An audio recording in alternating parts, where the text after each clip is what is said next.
Good morning. I'm at-large Councilmember Anita Bonds, Chairperson of the Committee on Executive Administration and Labor. The time is 11:15 a.m.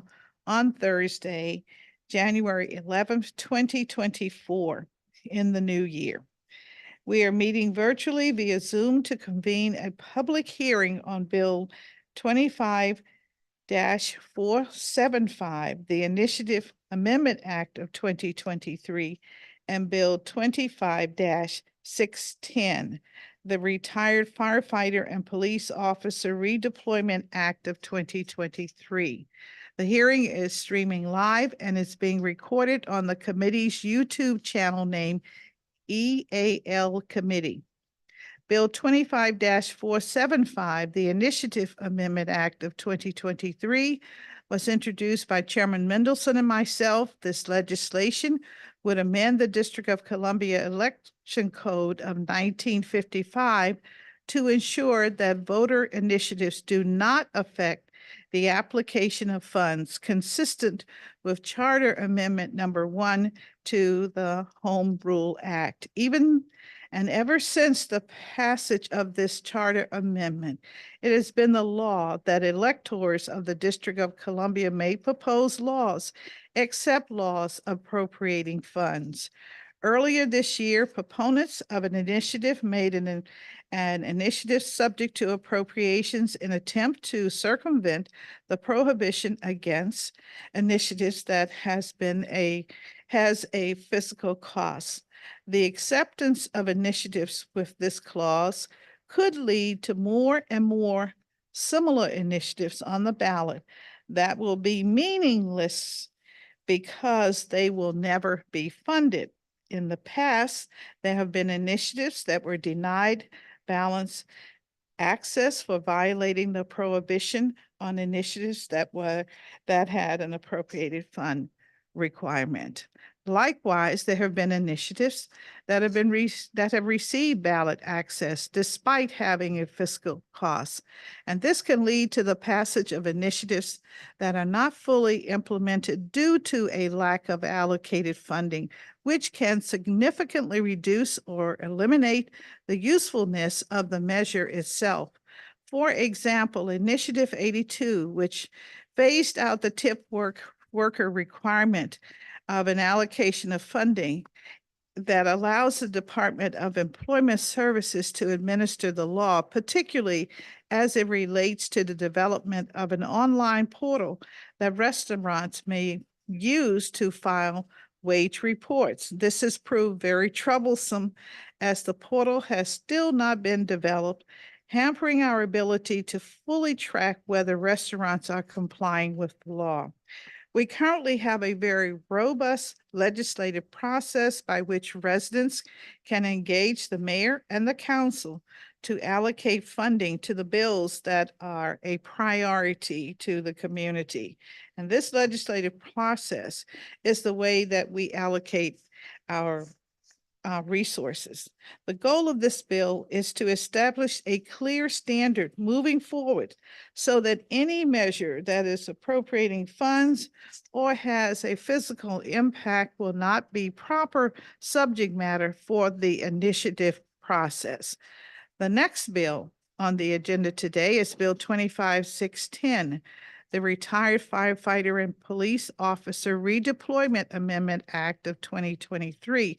And this bill was introduced by Councilmember Henderson, along with Council Members Parker, Allen, McDuffie, Nadeau, Bruman, Pinto, Robert White, Louis George, Gray, and myself on November 30th, 2023.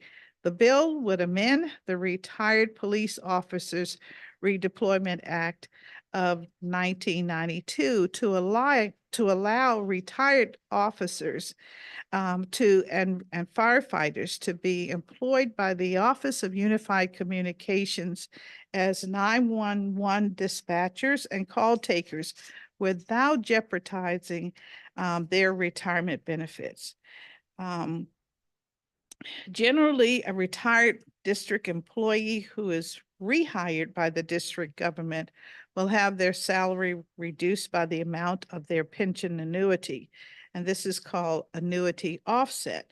Since 1989, the district has provided an exception for the Metropolitan Police Department to rehire police officers without an annuity offset. And this exception has subsequently been expanded to include the Department of Forensic Science and the DC Public Schools. These exemptions allow MPD, fire, and DC Public Schools to hire skilled and experienced officers into essential positions, relieving staff pressures and creating opportunities for mentorship. The Office of Unified Communications would benefit greatly from the opportunity to hire retired police officers and firefighters as 911 call takers and dispatchers. Retired officers and firefighters have expertise in emergency response and are deeply familiar with the district's geography.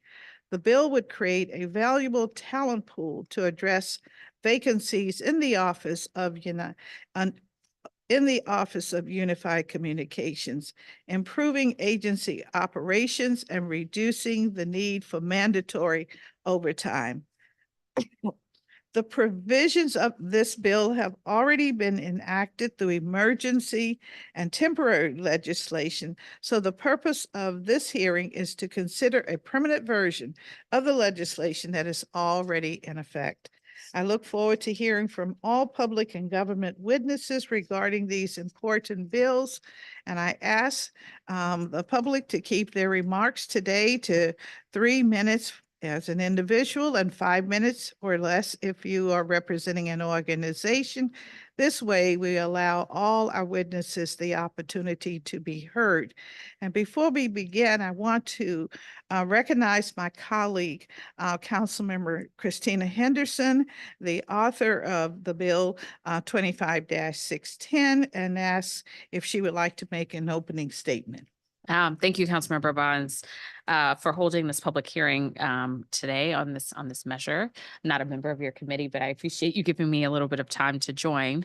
I believe this bill will open up a pathway for highly qualified and experienced first responders to continue to serve district residents in positions in OUC for which they are exceptionally qualified for.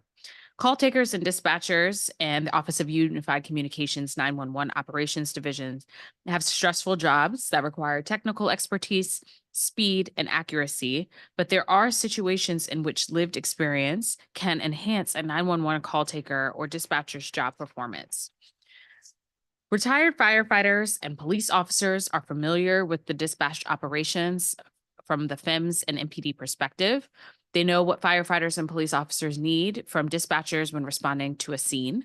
As call takers with medical expertise, retired firefighters can help callers reporting medical emergencies by obtaining critical information about an injured person's condition and giving the caller instructions that will increase an injured person's chances of survival. Both police officers and firefighters know the district's geography because they've spent years on the ground responding to crises. They also can cross-check information about the incident location against their own knowledge of a neighborhood's streets, alleys, and physical characteristics. Consider, too, that the district's police officers and firefighters can retire after 25 years of service. A retired firefighter or police officer could be in their 40s and have sustained physical injuries during their career that make active duty impossible. However, their public service does not have to end. With the passage of this bill, they can bring their expertise and knowledge that they've acquired over decades from the front lines to the heart of OUC's emergency response operations. I introduced this bill and an identical emergency legislation with the support of FEMS, MPD, OUC, and I specifically want to recognize and thank the DC Firefighters Association for bringing this idea to my office and for working with us very closely on this legislation. I am here mainly for the OUC bill, but the initiative amendment is also on the agenda today and caught my eye. And so I wanted to just note a couple of things on that front. First, I hope that we will have an opportunity to hear from someone from the Board of Elections. I don't believe that they're on today's agenda, but I also like to note a potential unintended consequence of this bill could be that the Office of the Chief Financial Officer determines that no initiative can move forward because it might have a potential fiscal impact to district residents. We know that in some cases, the executive uses FISs to prevent legislation from moving forward that they're not in favor of. And all referenda, in some cases, costs some type of money. If we think about Initiative 71 that happened a few years ago, or Initiative 83, which costs the city funding from an enforcement side of things, would this provision of law have prevented those bills from moving forward? But also thinking about how other jurisdictions have used referendums in their places to expand Medicaid access, to raise the minimum wage, to cap property taxes, to expand educational opportunities. I just wanted us to be aware of what's at stake here, regardless of the subject of the initiative. And so I want to thank you, Councilmember Bonds, for this time. Thank you. Thank you. Thank you very much for your comments. And we will now move forward with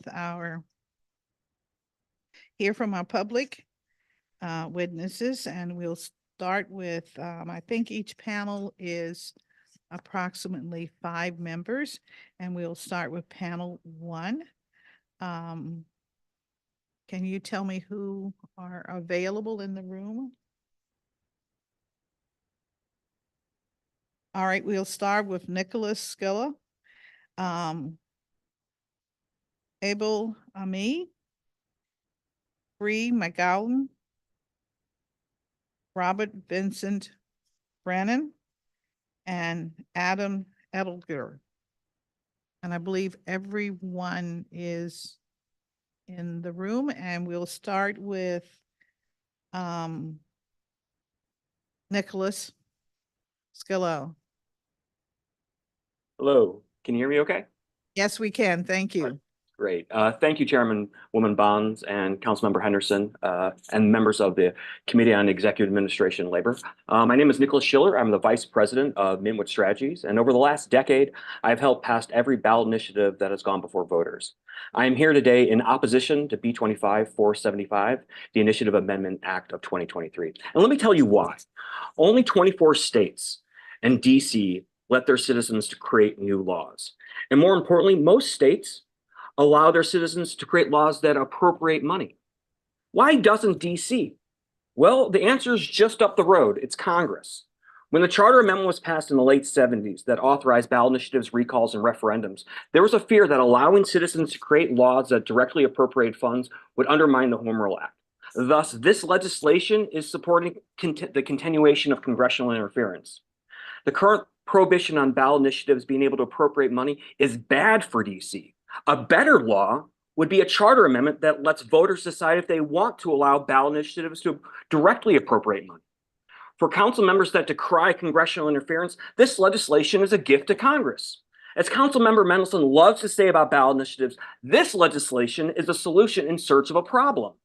The DC Council passes unfunded legislation all the time. Why can't citizens? Ballot initiatives are the most important tool citizens have at their disposal to address inaction by elected officials.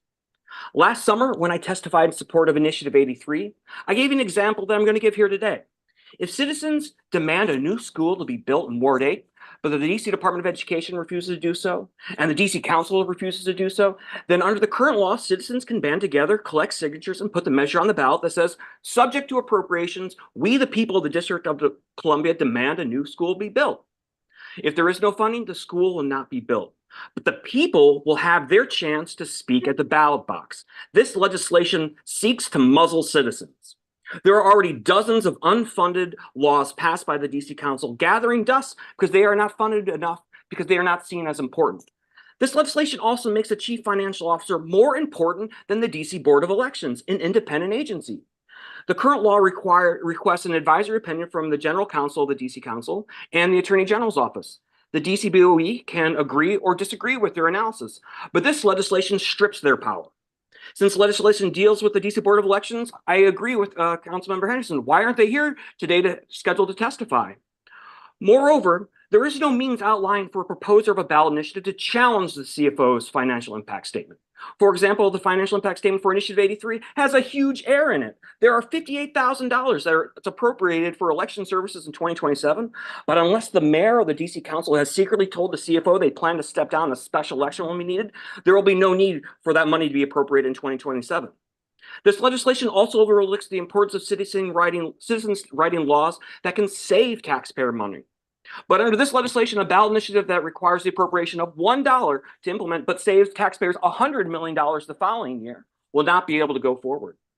Finally, the gears of the government are greased by the annual appropriations passed by this chamber. It's disingenuous to say ballot initiatives do not cost money, which this introduction of this legislation incorrectly says. All laws are subject to appropriations. As Councilmember Henderson mentioned, Initiative 71, every police officer had to attend a module to retrain them so they understood the nuances of the new law. Someone had to write that module, and thousands of hours of staff time were spent by individual officers sitting behind their computers getting retrained.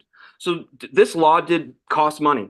But on the tail end, it has saved millions of dollars in legal costs and prevent the wasting of thousands of man hours policing a victimless crime.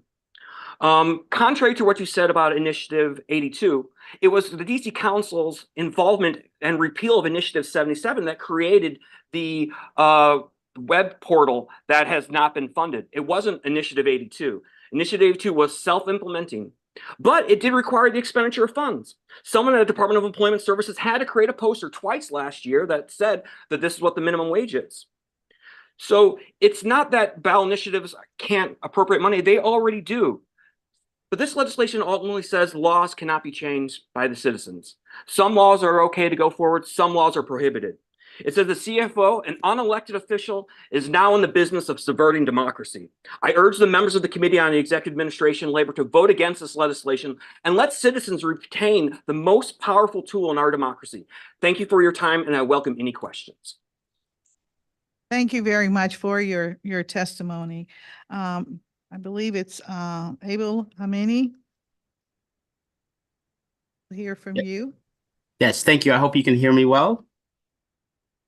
My name is Abel Ami. I serve as the commissioner for SMD 4D02. My testimony today is presented on behalf of myself as a DC resident and now a registered voter. While I'm a commissioner representing my constituents, I will point out that the ANC 4D Commission as a whole has not passed a resolution on this subject, and my testimony may not represent the views of the commission as a whole. I want to begin my testimony by clearly stating my opposition to this bill titled Initiative Amendment Act of 2023. The bill should more accurately be titled the Initiative Restriction Act of 2023, because that's what it does. It disenfranchises DC voters. I'm afraid, Chairwoman Bonds and Chairman Mendelson, the bill you have introduced is an anti-DC statehood bill. I want to illustrate this by talking about how other states handle initiatives and other ballot measures. California does not prevent initiatives from having a fiscal impact. The fiscal estimate is included as part of their initiative. The voters are simply allowed to decide if the expense is worth it. This practice doesn't only occur in so-called blue states, but also in Oklahoma. Like California, a ballot initiative is required to have a fiscal statement as part of it, and no restrictions against an initiative costing money or appropriating funds. This is common among states that have ballot initiatives, but several states go even further. Nebraska does not conduct a fiscal review of proposed initiatives at all. 9 states in total require no fiscal review of ballot measures. These include states like Arkansas and Massachusetts. Massachusetts actually is unique among states because it does not require it does require a fiscal impact statement, but goes further by mandating that the legislature funds the measure if it does not repeal it. So the legislature in Massachusetts has 2 options when it comes to a successful ballot initiative with a fiscal impact. They must repeal it or fund the cost. So why is the ballot initiative process in DC so restricted? In my opinion, it is because the Home Rule Act was written and later amended by racist people in Congress that believe the predominantly Black and majority Black and brown and immigrant residents of DC cannot be trusted with their money. The question now is, does the council also believe that like Congress, that the residents of DC cannot be trusted with their money? this bill seeks to protect restrictions placed on DC residents by Congress, a body where we have no voting representation. For this reason, I urge council members to reject this bill. Thank you very much. I'm happy to answer any questions. Thank you. Thank you very much for your testimony. Next, we'll hear from Ms. McGowan. Hello, everyone. Council members, thank you for the opportunity to testify. My name is Bri Mallan. I'm a Ward 5 resident. I have volunteered for Initiative 81 for decriminalizing nature and for 82, One Fair Wage. It was some of the most rewarding democratic experiences to be a part of a people-powered movement for us to propose an idea and let the voters decide. It's grueling, it takes guts, it combats voter apathy, and makes me feel like a person rather than a number and a machine. I'm here today to testify in strong opposition to the Initiative Amendment Act of 2023 because it is a reactionary effort to further thwart the already limited powers that DC voters enjoy through the initiative process. The proposers of this act stated, "We must emphasize, without this bill, it is possible that the floodgates will open to all kinds of good but expensive proposals, and policymaking by the council will become reactive to the initiative process." It seems that important context has been removed. The subject to appropriations clause followed the suggestion of the Office of Attorney General and their written opinion determining whether I-83 was proper subject matter. The campaign's legal counsel agreed that we should follow the guidance of the OAG, and the DC Board of Elections ultimately ruled in favor. Subject to appropriations also adds friction to the process, since the initiative will have to go through a budgetary council process after passing, but before implementation. We're not trying to circumvent the Home Rule Charter, and essentially we have added an extra layer of bureaucracy in the process. The floodgates won't open up. That is made up paranoia, most likely inspired by online trolls feeding faulty algorithms in a bleak social media landscape riddled with information that has ultimately, it seems, infected some discourse in the sacred DC halls of power. At the end of the day, the council still has the power to determine whether a people-passed initiative can be funded and implemented.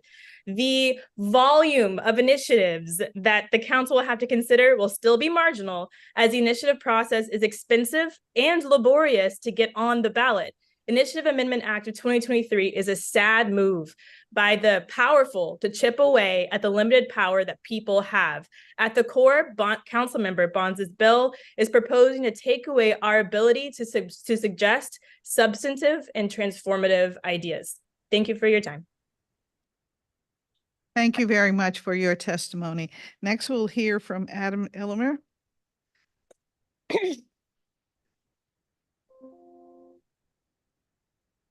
Good morning, Chairwoman. My name is Adam Erdinger. I don't know where you're getting the Eleanor from.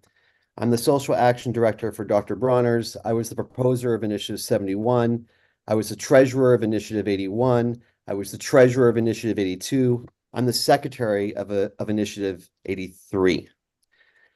Don't do this. This is absolutely crazy what you're trying to do, okay? You will make this the #1 political issue in Washington, D.C., and there will be recalls of every single council member who votes for this, because you're destroying the initiative process. You're not protecting anybody. You're doing Congress's bidding with this, and it's because you don't like that the voters in the District of Columbia are regularly passing ballot initiatives and putting issues before the council that the council has decided they didn't want to address. I have a question for you. Is this really a public hearing if I can't even see you? I'm looking at myself right now on the screen. I can't even tell your reaction. There's no health emergency in Washington, D.C., and I found out only this morning that I hadn't read the fine print that this was not an in-person meeting. This is not a public hearing, okay? What you're doing today, yes, it might be okay by your new rules, but in the traditional sense, if I can't see your face, I don't even know who I'm talking to. I don't even know if you're listening right now. So I have a question for you, Chairwoman. I want to see your face. And here's the question. I'm going to give my time to you so you can answer the question. How if we send you a past initiative and it doesn't spend anything unless the council provides the funds of their own discretion How are we, the proposers, appropriating? Are you going to answer my question? I can't tell. You're going to shake your head? I can't see you. There's no dialogue here. I'm not being fictitious. Chairwoman, are you there? Are you still there? Are you going to answer me? I am here to get your testimony and happy to hear whatever you have to say. So you're not going to have a dialogue. Okay, so I'm We should have a right here. dialogue in your office and we should schedule it as soon as possible. We've known I each would other love that. for I would 20 love years, that. No problem. okay? Because this is the most ridiculous proposal and you're going to destroy the ballot initiative process. The honest plain reading of the Home Rule Act is not violated, but you are violating our longstanding rights. We're asking you to spend the necessary funds, which is legally allowable by the law. We're asking you to spend the funds. We're not spending them. We're not saying you have to spend them. We're asking you. You don't have to act, but we can't compel you. We're simply suggesting it. We're advising it. And the chief financial officer, as Nicholas pointed out earlier, should not be the arbiter of whether a ballot initiative goes forward or not. We're talking about policy here. And there already is a budget for the Board of Elections. Why can't they use their existing budget to pay for this upcoming ballot initiative? I mean, we went along with this language because the Office of the Attorney General and the General Counsel of the Board of Elections agrees that this is not violating the Home Rule Act. So you have to change the rules now, so we are. You're the one who's trying to take away the local democracy here. Ballot measures collect more signatures than all the winning candidates in a typical election year to place an initiative on the ballot. Think about it. We earned the people's right. We earned the right to put a measure before the public by collecting more signatures than the entire winning body that makes it to the DC Council. And it's only after the voters approve it that you have to deal with it. This is not going to open some floodgates. This is scummy behavior. This is scummy. This is like disgusting what you're doing, okay? We will never forget, if this passes, that you denied raises for the lowest paid workers in DC with overturning Initiative 77. We never forgot that, and we're never going to forget this if you go forward with this. And it'll be a political sea change on this issue. Doesn't the DC Council regularly pass bills subject to appropriations as well? And they don't become law unless the money appears? Such hypocrites. Ridiculous. You could do so much better.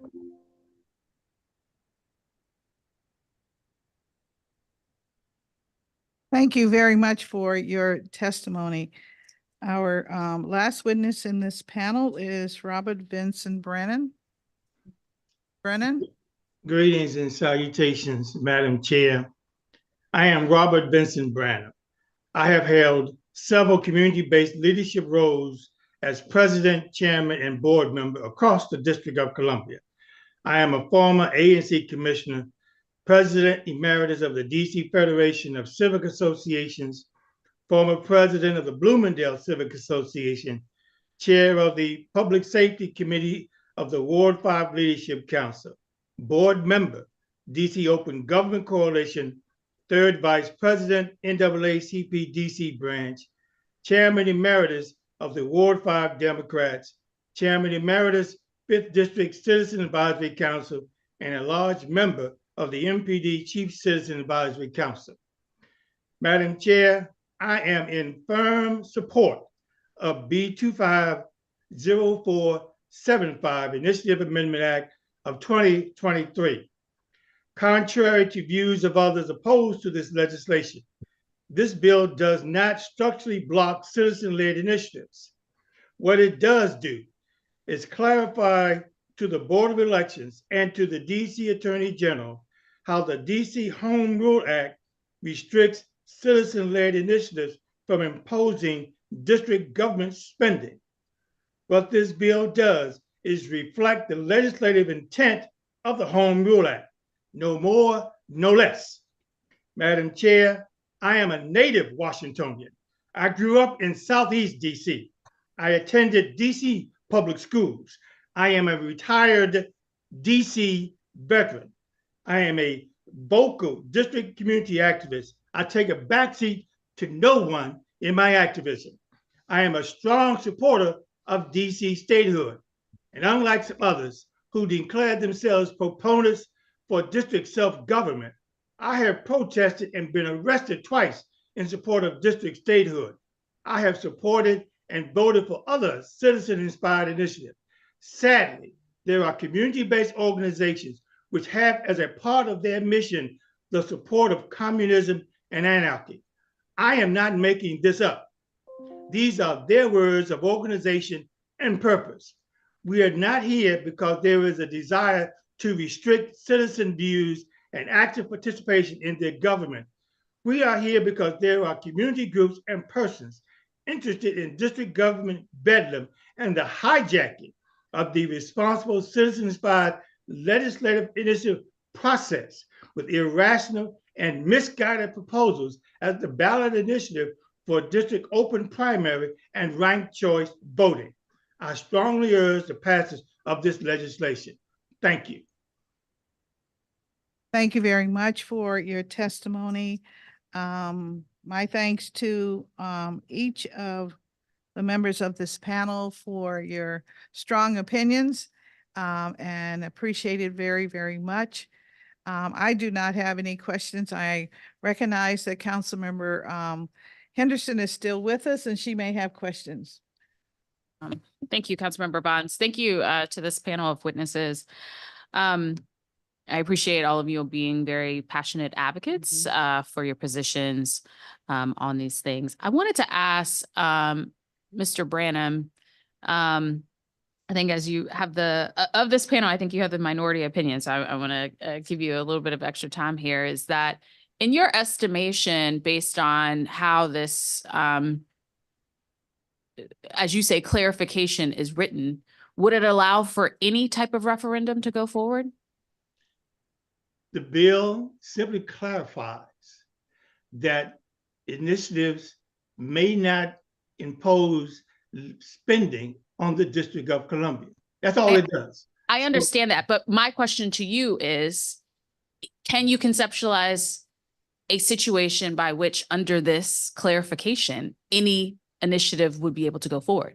So for instance, if residents wanted to come together to say, we believe that there should be a raised sidewalk in front of every school, DDOT would say, that's a cost. Sorry, residents. If we wanted to say that we believed, if residents wanted to come together and change the flag of the District of Columbia, would there not be a cost associated with that? Madam Chair, Council Member, let me say this. All initiatives can be proposed. They just cannot impose spending. Let's be clear. Let's not confuse the issue. The issue is not to restrict citizen-led initiatives. Okay. Those initiatives will still be able to proceed. They cannot proceed and require spending or spending.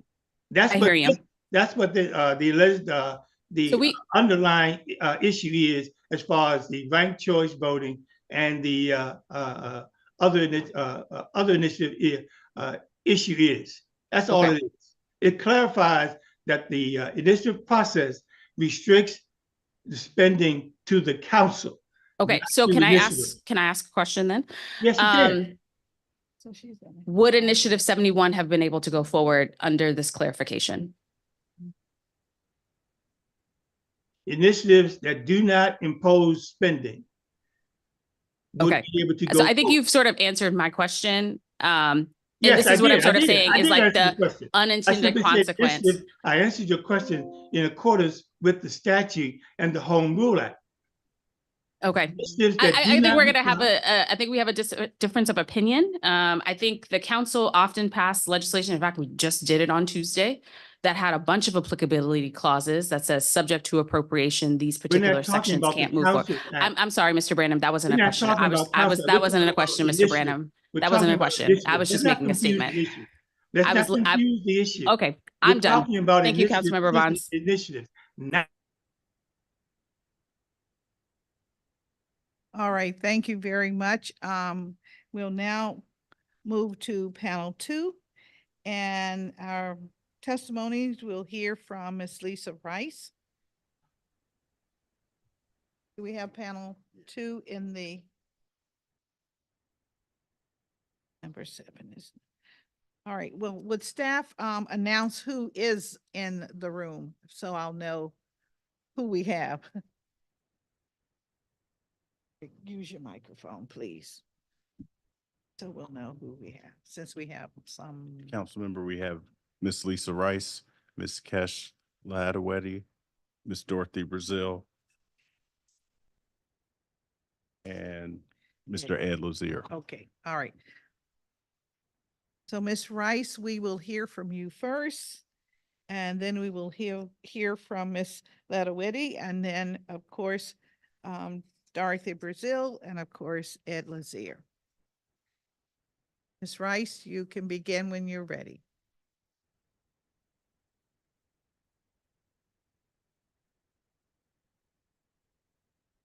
Good morning. Thank you. Councilmember Bonds, Councilmember Henderson, and others who may be attending virtually, good morning, and thank you for the opportunity to address this committee regarding the Initiative Amendment Act of 2023. My name is Lisa D.T. Rice. I am a Ward 7 resident and super voter. I serve my local community as Advisory Neighborhood Commissioner for Single Member District 7B07. I'm here to express my disappointment in the action you've undertaken with the introduction of this anti-democratic legislation and publicly register my strong opposition to it.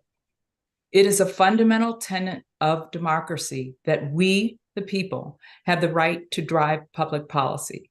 One of our tools to do exactly that here in the district is the use of the ballot initiative process. I am the proposer of Initiative 83, which, if passed, will not be implemented unless the DC Council chooses to appropriate funds for it. Use of the phrase subject to appropriations is in accordance with district law and acknowledges implementation of the legislation may require the council to appropriate funds. This has no impact different than the council's own legislative process.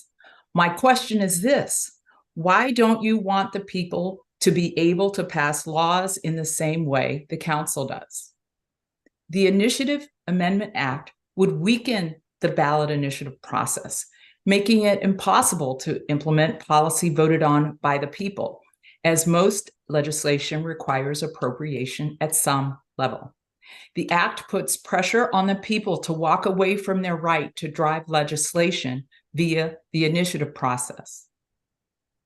More disturbing than these details, though, and the double standard illustrated by them, is the greater danger at work here, an attempt to intimidate us, to erode the power of the people. It is part of a disturbing trend observed in state houses and gubernatorial mansions across the country, the deliberate chipping away at the people's power on a slippery slope away from democracy and toward autocracy. I spend much of my time engaged in the democracy reform movement. All over the country, I observe blatant attempts by politicians to seize the people's power, hoard it for themselves, and neutralize our right, the people's right, to drive the legislative process. The Initiative Amendment Act illustrates just such an attempt to weaken the people's right to drive policy. Let's not follow other jurisdictions drifting away from democracy, pulling power away from the people. Rather, let's lead by example. Let's do the right thing. I implore you to do what's best for our democracy and reject the Initiative Amendment Act of 2023. Thank you so much for the opportunity to testify. Thank you very much for your testimony. Thank you. Now we'll hear from Ms. Ladawadi. Thank you, Chair Bonds and Councilmember Henderson for this opportunity to testify. My name is Keish Ladawahedi. I have lived in DC for over 30 years, and I have volunteered on a number of ballot initiatives, most recently Initiative 77 and 82 for one fair wage. I treasure the ability of DC voters to enact legislation through the initiative process. I'm here today to testify in strong opposition to the Initiative Amendment Act because it is unnecessary and imposes new obstacles on the limited powers that DC voters enjoy through the initiative process. It is evident from the statement of introduction to this bill that it is in response to Initiative 83. Chair Bonds, you and Chairman Mendelson have construed the phrase in the initiative text that relates to appropriated funds as being a deliberate attempt to circumvent the Home Rule Charter prohibition. However, this suspicion is unwarranted. The phrase was added not to circumvent the charter, but as a precautionary measure in good faith to ensure that funding is available before the initiative is implemented. Like many past initiatives, Initiative 83 involves implementation costs that are temporary and modest. According to the Chief Financial Officer, 1.2 million of the 1.5 million cost over the 4-year financial plan is in the first year of implementation. Over half of the cost is for voter outreach and education. As the public adapts to ranked choice voting and open primaries, these costs will be folded into BOE's normal public outreach efforts, requiring no additional funding. So clearly, the funding impact is temporary and modest. Several past ballot initiatives have entailed implementation costs of a temporary and modest nature. I think this is what Councilmember Henderson was trying to get to, such as Initiatives 81, Initiative 71, and Initiative 62, all of which required administrative changes on the part of the Metropolitan Police Department and the DC courts, as well as public education by a variety of DC government agencies. Had this bill been in place earlier, none of the above initiatives would have qualified for the ballot. This legislation would basically strangle the ability of DC voters to use the ballot initiative process, as hardly any initiatives can avoid all implementation costs. Equally importantly, no ballot initiative constrains the council's legislative and budgetary power. Initiatives hardly bind the council to appropriate funds, and the council does not shy away from overruling ballot initiatives wholesale, as they did in striking down Initiative 77. Because Initiative 83 is subject to appropriations, it will have to undergo an additional step where the council allocates funding. This bill is a dangerous answer to a problem that does not exist, and it does enormous damage to the initiative process as a tool of people-powered democracy. I urge the council to not proceed further with this bill. Thank you for the opportunity to testify. Thank you very much for your testimony. Next, Ms. Dorothy Brazil.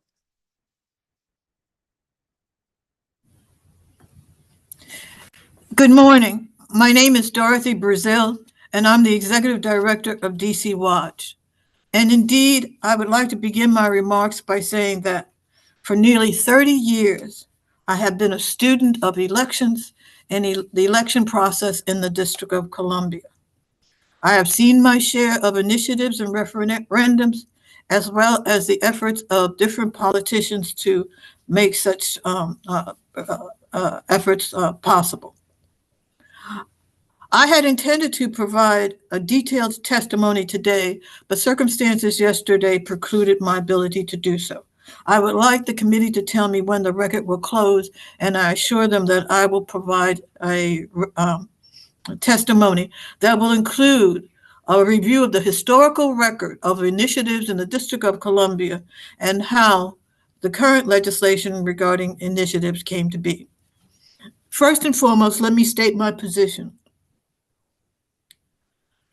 District law, as well as the historical precedents set by past initiatives, clearly holds that a proposed initiative measure cannot negate or limit a budgetary act of the council, nor can it appropriate funds.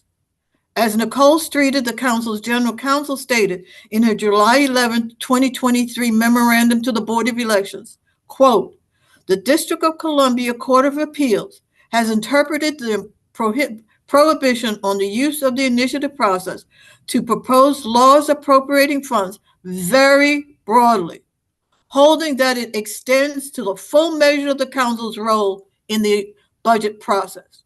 Streeter goes on to argue that the court has deemed unlawful any initiative that, 1, blocks the expenditure of funds requested or appropriated, 2, directly appropriates funds, 3, requires the allocation of revenues to new or existing purposes, 4, establishes a special fund, and 5, creates an entitlement enforceable by private right of action, or 6, directly addresses and eliminates a source of revenue. As I said, I was shocked and surprised to see the memorandum from the Office of the Attorney General that had a cute little caveat, if the Initiative 83 added, subject to appropriation. That term had never been used before with regard to any initiative or referendum measure brought before the Board of Elections. I do not believe that the action that the Board of Elections took in approving Initiative 83 was legal and in keeping with past practices. But as I said, I would like the opportunity to review all past initiatives in a referendum, to review the 2 memos that the Office of the Attorney General submitted to the Board of Elections, and to give an opportunity to just clear the air and review what other jurisdictions in the District of Columbia has historically done over the past few years as regards both initiatives and referendum. Thank you for the opportunity to testify, and I apologize that I don't have written testimony today, but I will provide it as soon as possible. And if you could give me the closing date for the submission of testimony, I'd appreciate it. Thank you very much, Ms. Brazil. In the event that we lose you later on this hearing, the closing for this matter is Monday, the 22nd of January at 5 p.m. So we hope to hear from you before then. Thank you very, very much for your testimony. Next, we will hear from Mr. Ed Lazier. And you can begin when you're ready. Okay. Yeah, great. All right. Thank you, Chairperson Bonds and Councilmember Henderson. I appreciate the opportunity to testify today. My name is Ed Lazier, and I'm the chair of DC for Democracy. DC for Democracy is a grassroots organization that works at the local and national levels to promote political empowerment, integrity in leadership, and transparency in government. DC for D brings new people into the political process. We support progressive issues and candidates, and we advocate for full DC citizenship rights through statehood for the District of Columbia. And I'm here today to express DC for Democracy's strong opposition to this bill because of its blanket prohibition on ballot initiatives that have subject to appropriation provisions.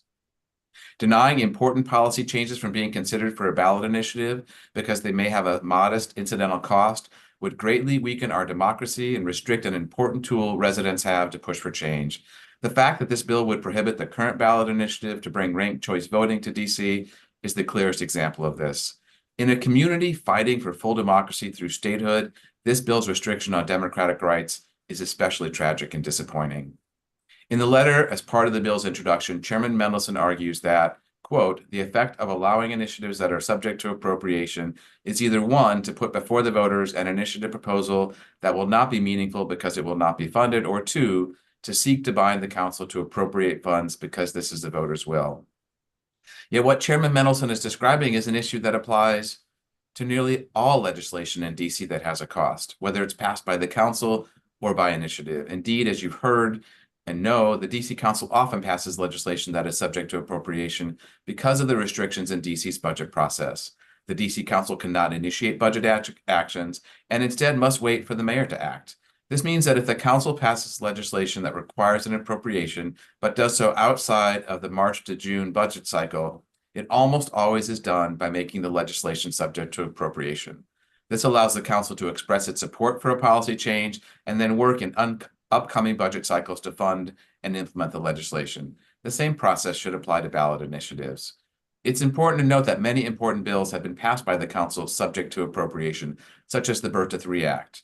Under Chairman Mendelson's logic in the Initiative Amendment Act, passing the Birth to Three Act subject to appropriation was wrong because it created a false promise, since the bill was not funded at the time it was passed, or because it put pressure on the mayor or future councils to fund it. Yet passing this legislation has led to important changes to our childcare system that would not have happened if the legislation had been opposed because it was passed subject to appropriation. Just as the council can pass laws that are subject to appropriation, the district should make space for ballot initiatives that have a cost that is incidental to the policy change by using a subject to appropriation clause. Consider Initiative 83, the Ranked Choice Voting and Open the Primary Elections to Independent Voters Act. The primary intent of this initiative to change DC's voting process is not budget related, but as you know, it has a modest budget impact of just $1.5 million over 4 years. Other initiatives may have modest costs related to implementation, such as hiring a small number of staff to run the program or the expenses needed to support a policy transition. DC law should allow such initiatives to go before voters with the subject to appropriations clause. Initiative sponsors can do the work they need to reach out to voters to pass such policy changes. And if approved by the voters, then they can move on to urge policymakers to provide modest funding needed for implementation, knowing that there's no guarantee that that will happen.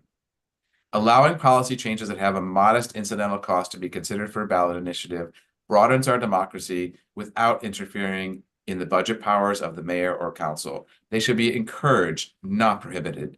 Eliminating this clause from ballot initiatives, as the bill before us would do, would dramatically limit the already limited tools that the people of DC have for direct democracy. Thank you for the opportunity to testify. Thank you very much for your testimony.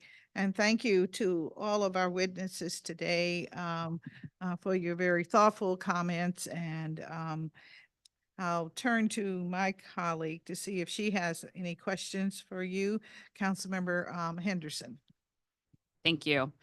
My staff, I asked them while you all were testifying to send me the list of all of the initiatives that have been on the ballot since we've had home rule. Wikipedia is an excellent tool in this regard. They have a list of ballot measures since 1979. I'll ask you guys a couple of questions about some of them to see if you feel like under these rules, would these have been able to pass? So in 1980, Initiative 3, it was an initiative to begin the process of moving the District of Columbia to statehood. That passed. Mr. Lazier, do you think under this, that would have cost money? Just a little bit. Yes, in fact. All right. Initiative 6, also in 1980, to legalize some forms of gambling for charitable purposes. Ms. Rice? Would this have cost money? Just a little bit. Thought so. Initiative 9 in 1982, an initiative to require a mandatory minimum prison sentence without the opportunity for parole for people convicted of some crimes. Ms. Rice? Yes, ma'am. I believe that also would have cost money. I think I got to one that probably wouldn't. Initiative 10, an initiative to support a nuclear freeze between the United States and the USSR. I think that would have been fine. Let's go further. Let's get up to when I was born.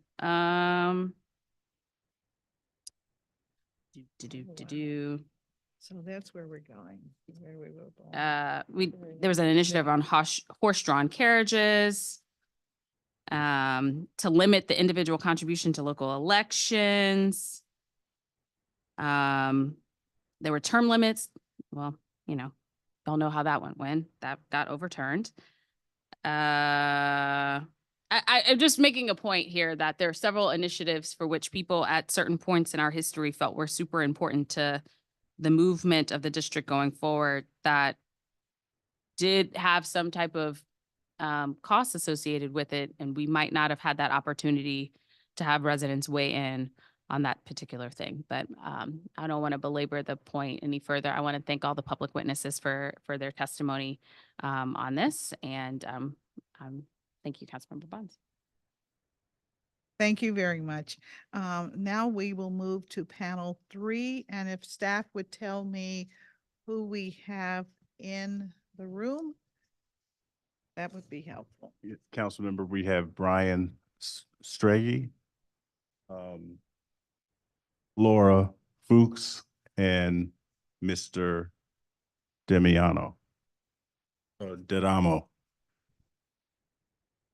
All right. And so the others on our list, let me ask, do we have panel 4 representative? Okay, so we're holding. All right, okay. All right, well, we'll begin with panel 3. Mr. Strid, we'll take your testimony. Thank you. Yeah, can everybody hear me okay? Yes, thank you. Hi, thank you, Chairwoman Bonds, for the opportunity. My name is Brian Straggy. I'm an ANC commissioner at FO3, but I'm not here today on behalf of ANC 8F, just here as myself. I'm here to testify in strong opposition to this bill, the Initiative Amendment Act of 2023. In particular, the stated rationale for why this bill is necessary at all, as provided in Chairman Mendelson's statement of introduction, is weak and unconvincing. The statement of introduction would have you believe that previously every citizen-led initiative in the past that had any cost whatsoever was rejected out of hand by the Board of Elections, that all previous initiatives were free, and everything was going just great until recently when someone found a way to get around the law's appropriating funds exception, and that this matter is so urgent that this bill had to be introduced immediately to save the council from becoming reactive to the initiative process, lest the floodgates be open to all kinds of extremely costly initiatives. This is highly speculative and paints the picture of an impending crisis where none exists. With or without this bill, the council retains all authority on appropriating funds. If a ballot initiative costs money, the council has always had and will always have the final say on whether or not something gets funded. Maybe all initiatives should say subject to appropriations, simply for clarification. But back to this bill.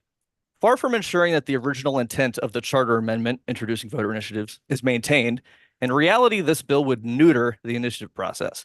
Any initiative passed by the voters is going to have some sort of associated implementation cost.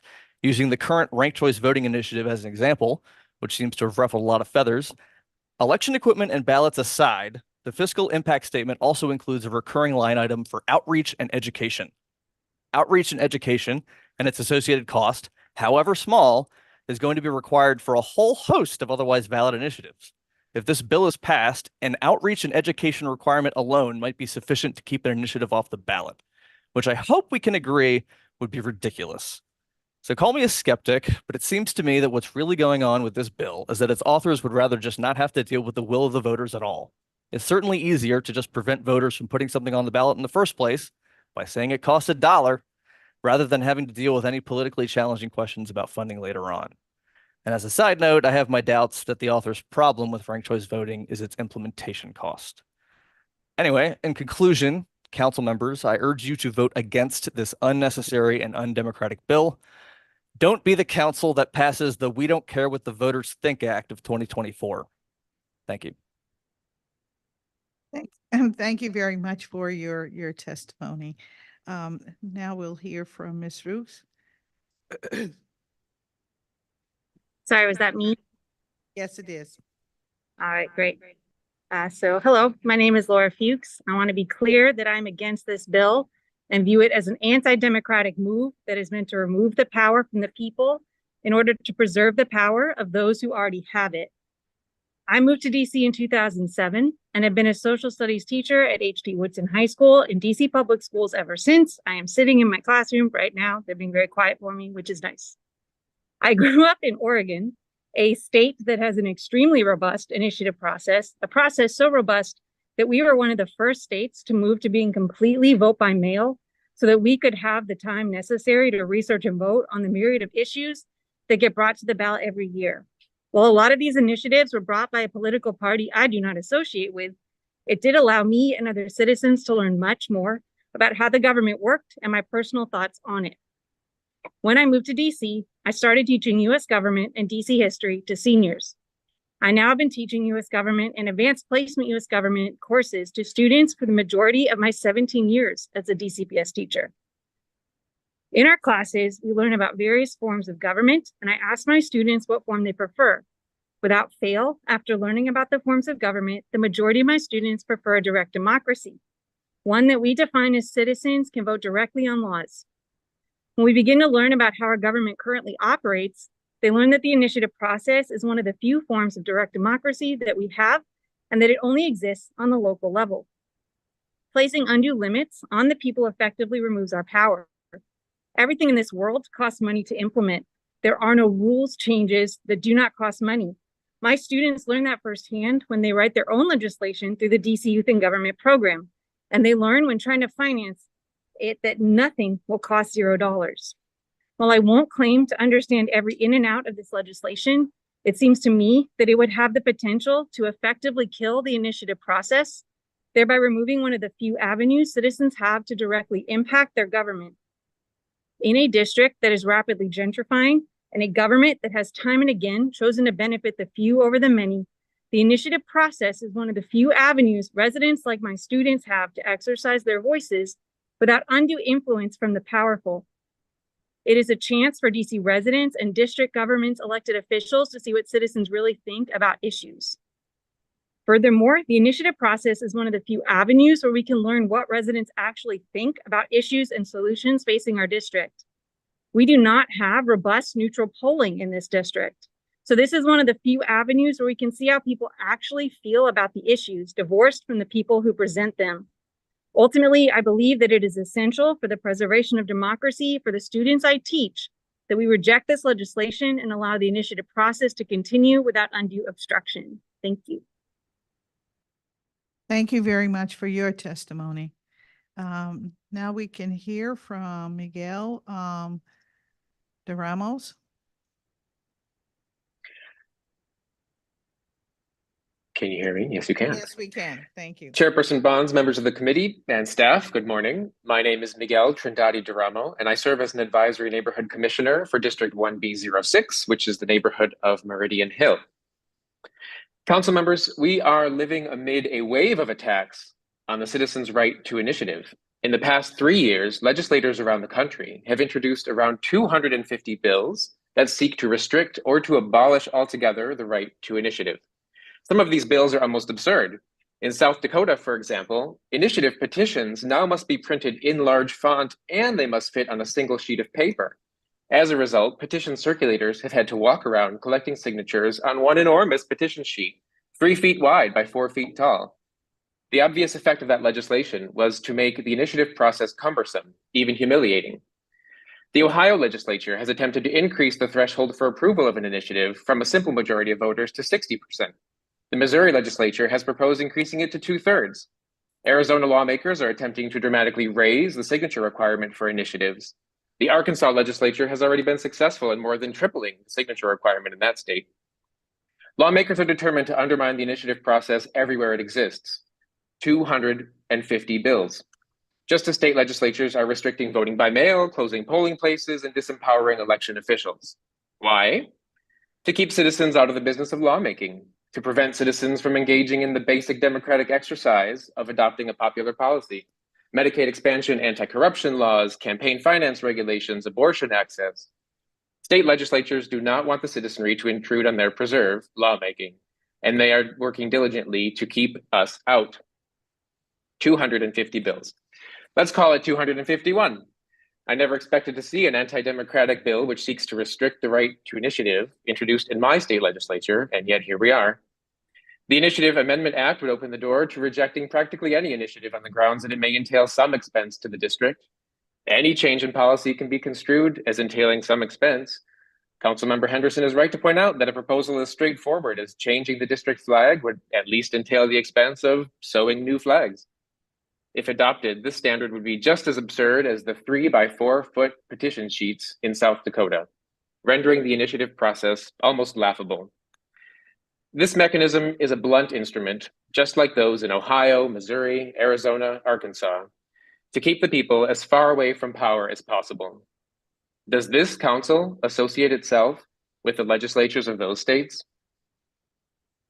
The right to initiative is an essential expression of the citizens' constitutional right to the redress of grievances. The council must not slap the wrist of those citizens saying, "How dare you ask?" It is our right to ask. Thank you for taking my testimony into account.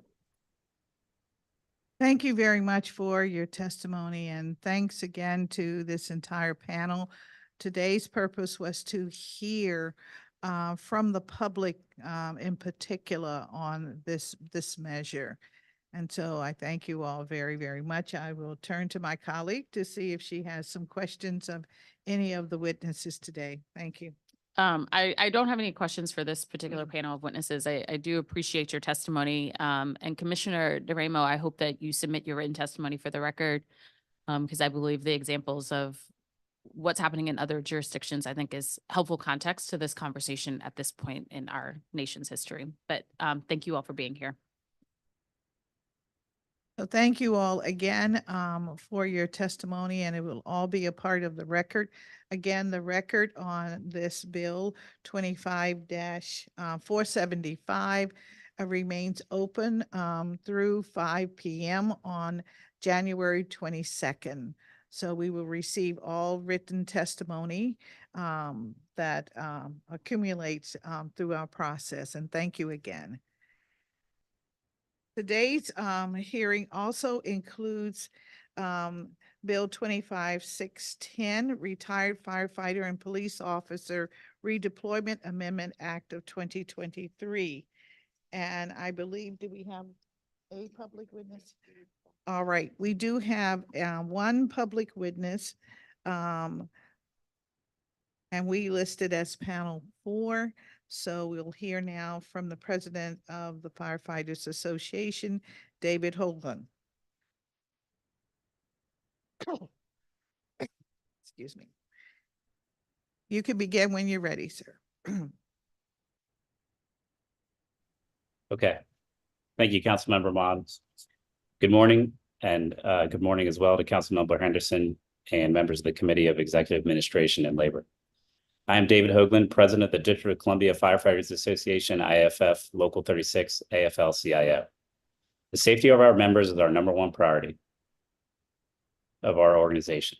We work to enhance the safety of our members through 3 pillars of staffing, training, and resources. Today, I am testifying in support of the permanent version of the Retired Firefighter and Police Officer Redeployment Amendment Act of 2023, which is inexorably linked to the safety of our members and our 3 foundational pillars of staffing, training, and resources. I want to thank Councilmember Henderson for moving this bill on an emergency basis at the end of last year. OEC has been open and transparent about their staffing shortages. Since the introduction of the emergency version of this bill, we've already had members apply and many more express interest. This legislation will help supplement the staffing shortage that is threatening the safety of all those who serve, and more importantly, the citizens and visitors of the District of Columbia whom we are sworn to protect. Our retired members are uniquely situated to work at OUC. We can draw on their empirical experience and institutional knowledge to enhance the service delivery at OUC. I cannot emphasize enough how these retired members who already have strong background in public safety can be especially impactful as 911 dispatchers and call takers, as opposed to someone who retired from a different job within the district government. Just like our members would not be a good fit to come out of retirement and work at DCHR in a specialized position, I do not think a retiree from outside of the police or fire department would be well suited to work at OUC. If other district retirees have specific skill sets that would benefit the district, then there should be a global look to match them up with the right district agency. Prior to the formation of the Office of Unified Communications, it was commonplace for our members to work at OUC as call takers and dispatchers. It provided our members on the front lines of emergencies valuable information that can only be communicated as a result of experience as the end user of the 911 system. It is prudent to seek out and retain these public servants who are retired but still want to serve the district. Their experience can also be shared with other employees at OUC to help them garner additional insight into the needs of our members on the street. In regard to the implementation of this legislation, we are still awaiting more part-time positions at OUC to be authorized by DCHR. We are proud to collaborate with our city leaders on solutions to address these staffing shortages. We appreciate the open dialogue Director McGaffin has maintained with our organization and her commitment to ensuring our retired members are aware of open positions. The focus of this bill is one that will bring great relief and support to our members who work each day in harm's way. Dispatchers and call takers play a vital role in the efficiency and delivery of service to others in their time of need. It is vital and responsible to seek out individuals with the proper professional acumen and emergency service experience with the DC Fire Department and Metropolitan Police Department, which then provides the ability to support our members in the discharge of their duties. We should seek out to retain this wisdom to the benefit of the public at large. In closing, The DC Firefighters Association, IFF Local 36, strongly endorses the Retired Firefighter and Police Officer Redeployment Act. Thank you for the opportunity to testify today, and I welcome any questions you may have. Thank you very much for your testimony, and I just have a few questions as it relates to this process.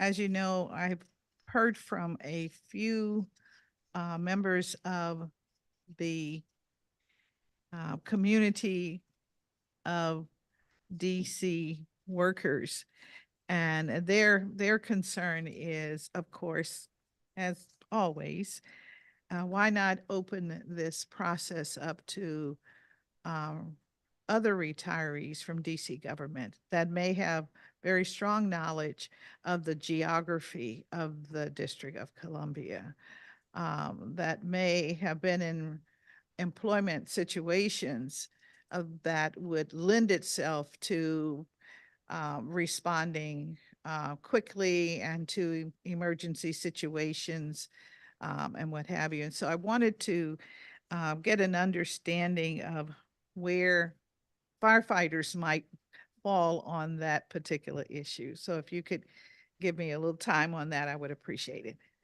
Yeah, certainly. So I think it's important to note that it's our firefighters who are operating on these channels every day. Every incident they go on, they're communicating with OUC, whether it's via our radio or we're getting updates on our mobile tablets when they're working. So they've already kind of have a nuanced understanding of exactly how OUC works.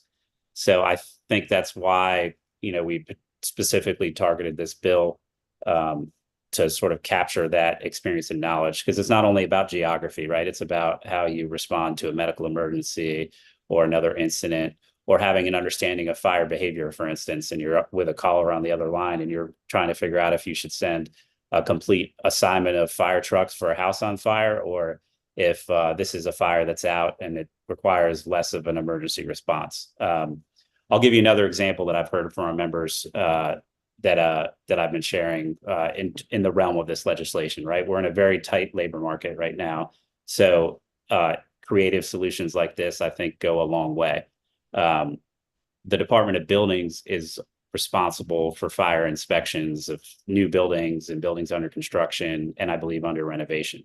So I've heard now already with the advent of this legislation from our members who are fire inspectors, especially the ones who are close to retirement, they have a heavy workload, especially because Department of Buildings has this shortage of inspectors. So that gave me the thought that, well, here's another space for members with specialized training to help out the Department of Buildings. As we know, there's a tremendous amount of new buildings in the district, and generally it's the fire and EMS's responsibility to inspect all of them. And a lot of our frontline members spend a lot of time on these building inspections too. So last budget year, we were able to get more inspectors, and we always need more, but as well as helping out the Department of Buildings, who's having a trouble pulling this specialized training. So I say that to say that it's really specialized training that can be a benefit to this. So to the extent that there's other retired district employees who are trying to get involved, I would think about their backgrounds and where you think they would best fit within the district government. Thank you very much for that response. We have been very concerned as to how this legislation could be implemented, and we understand the clear value of it, but really trying to think through how we as a government have many needs, as you have articulated, and what would be a way to address some of these needs as we're looking at our retired personnel. So thank you very much for that. Okay. I wanted to ask just one other question.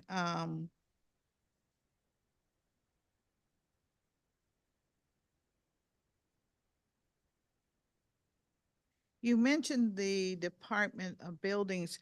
Are there some other areas where you believe, because of your work with under emergencies and stress, that we might look for retirees from various agencies? Yeah, I think it's difficult in the sense that, as you know, there's a broad swath of retirees, and what police, firefighters, and teachers have in common is that we all draw from the same retirement system, hence the specific need for this carve out here.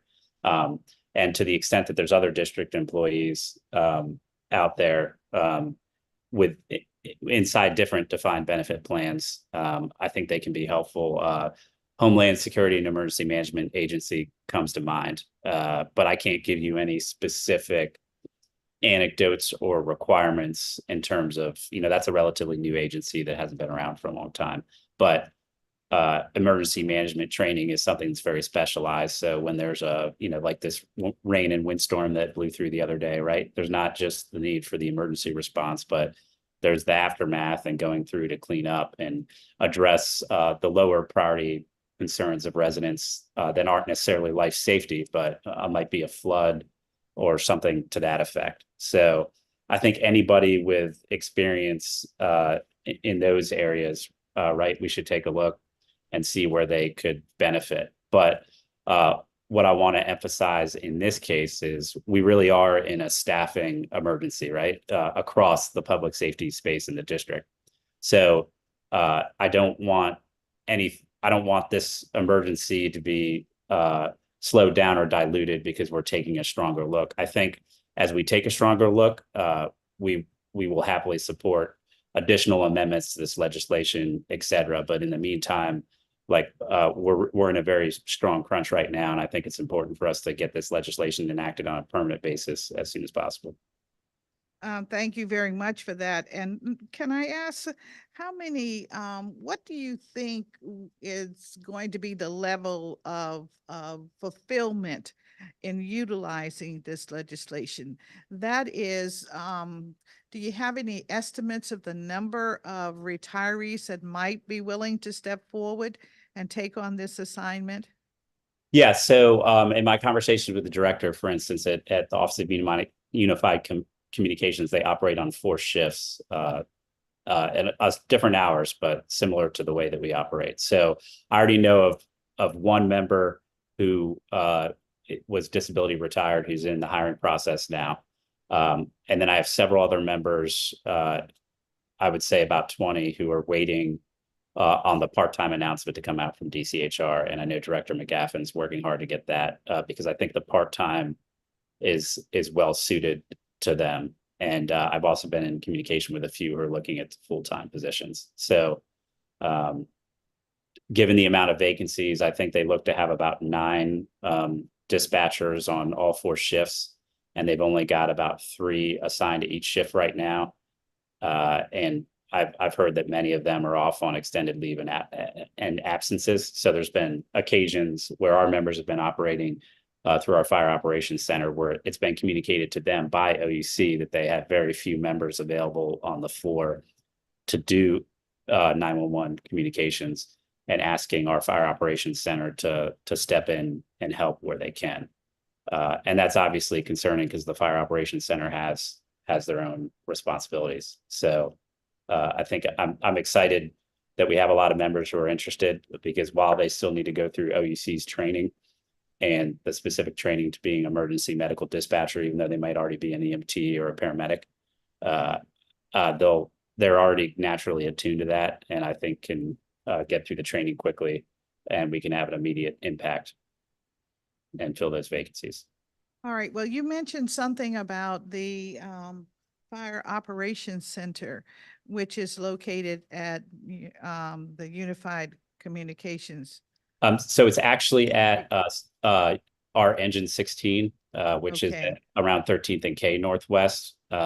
We do have a couple members, our fire liaison officers and emergency liaison officers, and we also have a battalion chief and a couple other positions who work actually at Office of Unified Communications down off of King Avenue.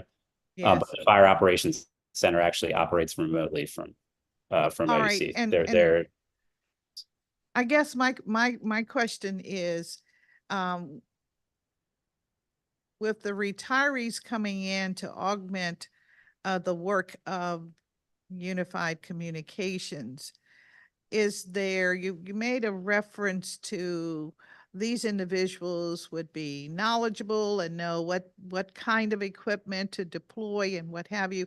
Are you suggesting that by bringing in the retirees with this skill set, that we would begin to perhaps change the methodology that Unified Communications uses today in determining how equipment and service is provided? Yeah, I think it would enhance both training and resource allocation, right? I'll give you an example because right now I have a knowledge of the city. I know where all the different firehouses are located. So we're up in, I'm talking to you from our office in Brookland right now. So a medical emergency goes out down the street from here, and the Brookland firehouse that's at 12th and Monroe is busy. And they send the Columbia Heights firehouse at 14th and Park Road all the way over here. In the meantime, a run gets dispatched in Columbia Heights, and the Brookland fire engine becomes available, and they start responding to Columbia Heights, and they're going to pass each other on Taylor Street or somewhere around there. When we have somebody who has that experience and they're watching the runs, we call it the board. There's a board that has all the active incidents that are going on. They can then get on the radio and say, hey, engine 17, which is the Brookland engine, you stay and you respond to the run down the street from your quarters. Engine 11, you go back to Columbia Heights and take care of that emergency there. Some of that happens a little bit already, but not enough. And on days where the city is very busy, part of the reason our resources are so strained is because we have resources crisscrossing everybody all throughout the city as these emergencies happen to try to get adequate responses. So just doing something like that, which is kind of smart dispatching and maintaining a level of situational awareness that our members already have and actively on the street are already doing with OUC. I will tell you that they're getting on the radio themselves and doing this. This is eliminating that need because we have somebody who spent 25 plus years working for us and is aware of that. Or they were a driver. You can still, Councilmember Bonds, I bet if you gave an address on your street to a driver that retired from the firehouse near you, they'd probably be able to tell you the color of the front door of the house. Like our members are that nuanced and specialized and know where the closest fire hydrants are, et cetera. So I know we already talked about the geographic component of it, but that is pivotal. And also with their experience as medical providers, when they're on the phone with somebody in an emergency, they can really kind of gauge the true level of the emergency based on their years and years as an emergency medical technician or paramedic out in the field. I appreciate your response, and I guess I would be remiss if I didn't also just ask more of a esoterical question, and that is, do we have concerns about, we know that many people who retire from government, our local government in particular, tend to choose to live outside of the District of Columbia. And do we should we as a government be concerned with the leaking of those resources of additional pay going outside of our purview when we're really strapped for cash and wanting to rebuild our economy? Just a question. Yeah, so I don't think so, right? Because they'll still, even if that is the case, right? And a tremendous amount of our retirees still live in the district.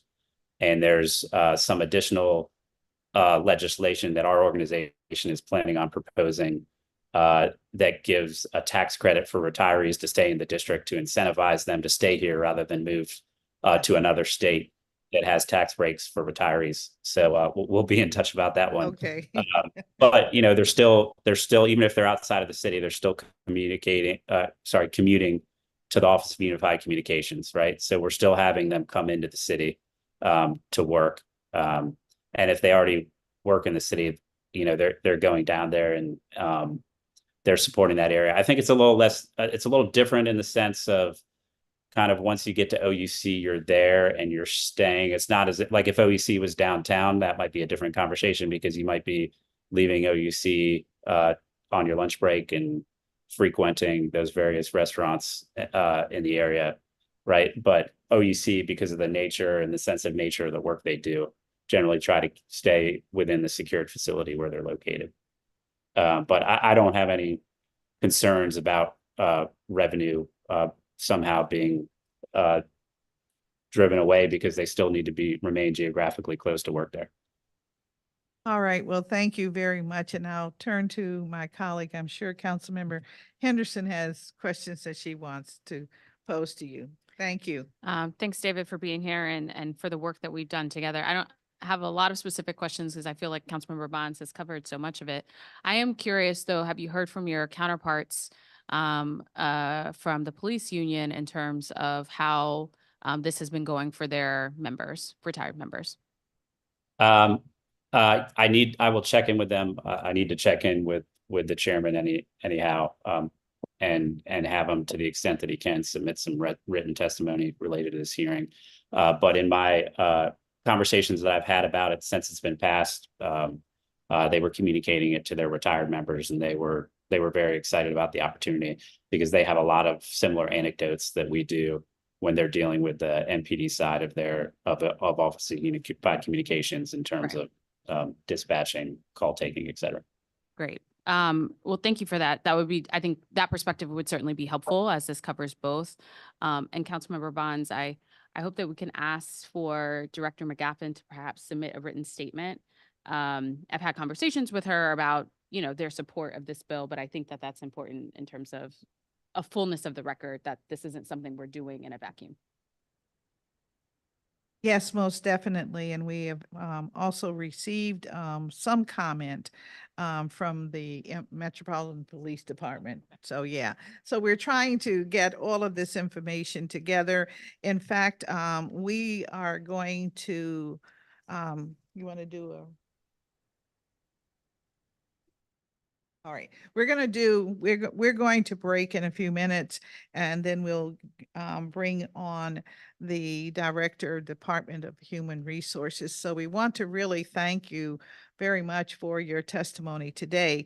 We also want to make sure we hear from the DC Retirement Board. So we'll be asking the Retirement Board to put forth some information, and it may in fact, what we will do, we will not close today's hearing. We'll just recess it for a period of time. But thank you very much, Mr. Hoagland. It's always good to see you and to have your testimony on the record.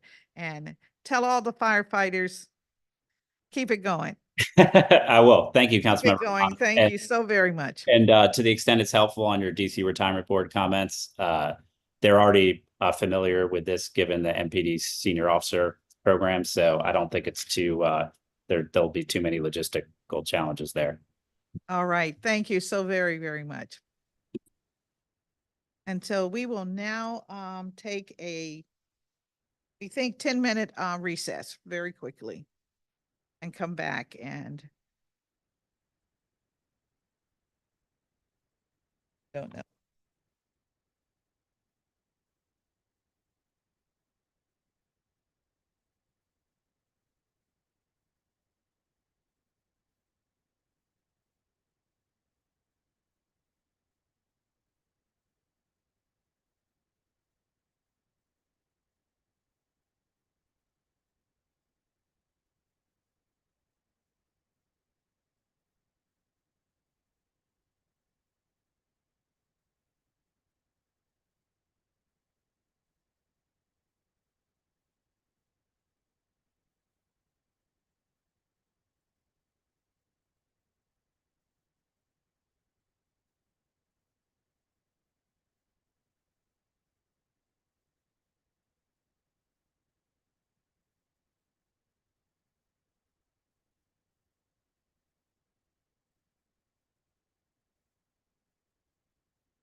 We are reconvening our official hearing on two important matters today.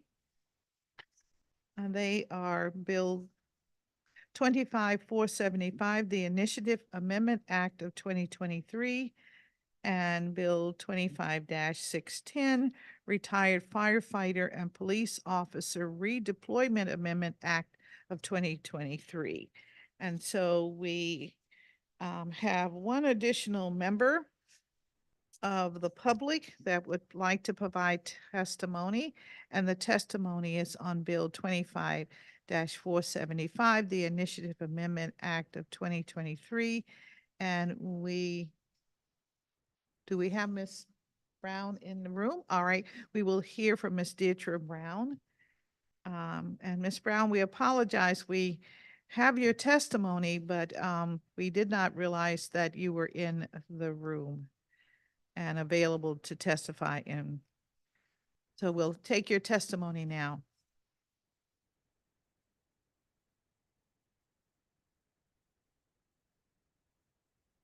All right, there you are. Thank you very much. Thank you. Thank you so much. I'm sorry whatever the misunderstanding was, but I should get 5 minutes from testifying on behalf of an organization. Can we reset the clock, please? Yes.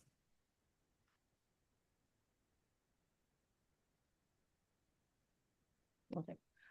Good afternoon. My name is Deirdre Brown. I'm a third-generation Native Washingtonian. I'm a Ward 3 Democratic Party precinct delegate, former ANC commissioner, and a small business owner. I'm testifying today on behalf of the Metropolitan Women's Democratic Club Legislative Committee. The mission of MWDC is to encourage full participation of women in the metropolitan Washington area, to unite as members of the Democratic Party, to encourage full participation of women in the political process, and to support the programs and policies of the Democratic Party. This is why MWDC felt the need to speak out in regards to the loophole in the law that can be manipulated by special interest groups to circumvent having to come before the council for approval of bills that would directly affect the registered voters of the District of Columbia. MWDC is in strong support of the Initiative Amendment Act of 2023 in hopes that it will rectify this problem once and for all. The Home Rule Act prohibits the use of the initiative process to propose laws appropriating funds. The District of Columbia Court of Appeals has interpreted the prohibition on the use of the initiative process to propose laws appropriating funds very broadly, holding that it extends to the full measure of the council's role in the district budget process. Accordingly, the court has deemed unlawful any initiative that 1, blocks the expenditure of funds requested or appropriated, 2, directly appropriates funds, 3, requires allocation of revenues to new or existing purposes, 4, establishes a special fund, 5, creates an entitlement, enforcement by private right or action, or 6, directly addresses and eliminates a source of revenue.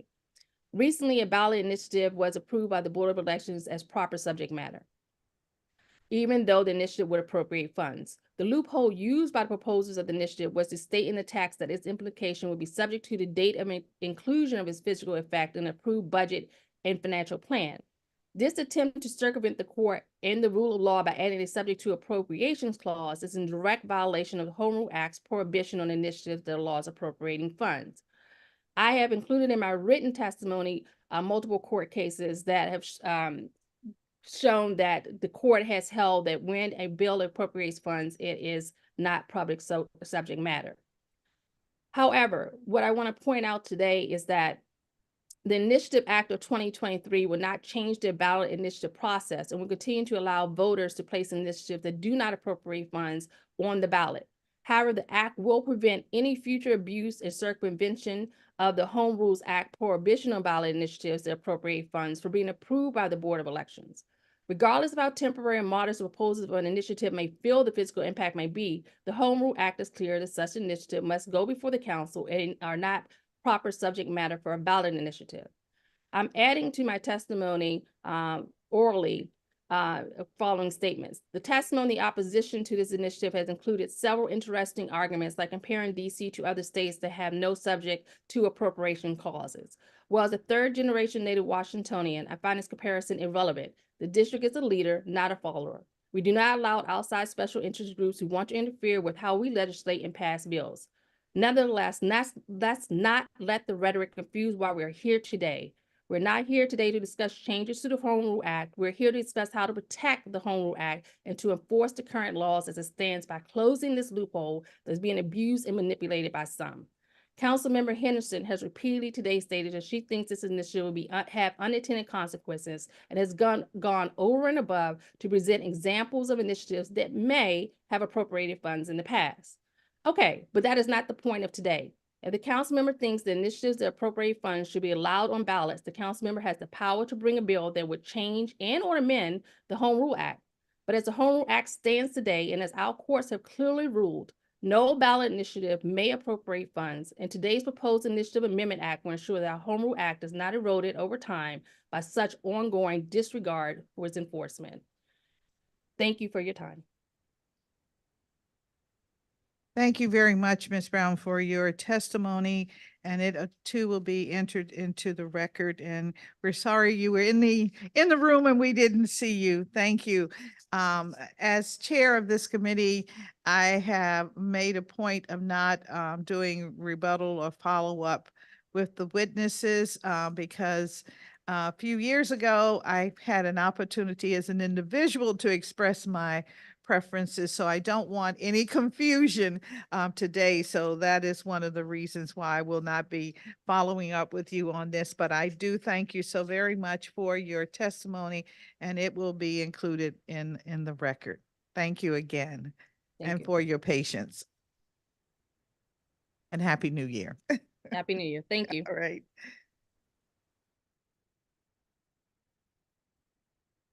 We will now move to testimony from our government witness. And let me quickly get to my script. Okay.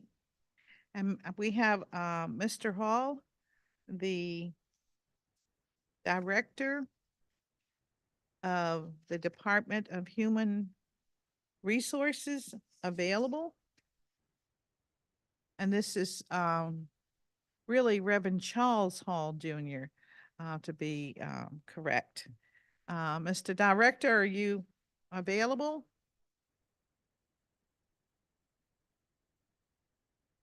We need to swear Yes, you ma'am. in. All right, okay. If you would turn on, okay, there you are. All right. If you would raise your right hand. Do you swear and affirm that your testimony and any statements that you make before us today to be truthful and complete? Yes. All right. And today you will be testifying on Bill 25-0610. Is that correct? Yes, ma'am. All right. Well, thank you. And you can begin when you're ready. Sure. Thank you.